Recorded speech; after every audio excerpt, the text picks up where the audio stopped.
Voice welcome to our channel. Mega power star Ram Charan గారు ప్రస్తుతం అయితే మాత్రం బుచ్చిబాబు సనా గారి దర్శకత్వంలోని పెద్ద సినిమా చేస్తున్న సంగతి అందరికీ తెలిసిందే. మరి ఈ సినిమా పైన అభిమానులందరూ భారీ అంచనాల్ని పెట్టుకున్నారు.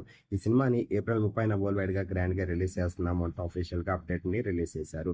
మరి ప్రస్తుతానికి అయితే మాత్రం రామ్ చరణ్ గారు తన ఫ్యామిలీతోనే ఎంజాయ్ చేస్తున్నారు. మరి రీసెంట్ గానే రామ్ చరణ్ గారికి కలవ పిల్లలు పుట్టారు.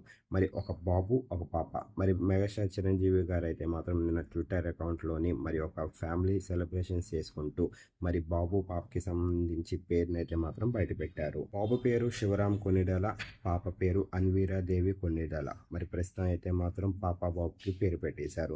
మరి ట్విట్టర్లోని ఫోటోని షేర్ చేస్తూ చిరంజీవి గారు అయితే మాత్రం ఫుల్ ఖుషీగా ఉన్నారు. మరి ఫ్యామిలీలోనైతే మాత్రం వారసులు వచ్చేసారు. అంతేకాకుండా మరో పాప కూడా. మరి దీనిపైన మీ కామెంట్స్ ఏంటి, మీరేటనుకుంటున్నారు? అంతేకాకుండా పెద్ద సినిమా రిలీజ్ రామ్ చరణ్ గారికి ఎలాంటి విజన్ ఇస్తుంది అనుకుంటున్నారు? కింద కనిపిస్తున్న కామెంట్ బాక్స్లో కామెంట్ చేయండి. ఈ వీడియో కనుక మీకు నచ్చినట్లయితే లైక్ చేయండి, షేర్ చేయండి. మరిన్ని ఇంట్రెస్టింగ్ అప్డేట్స్ కోసం మన ఛానల్ని సబ్స్క్రైబ్ చేసుకోండి.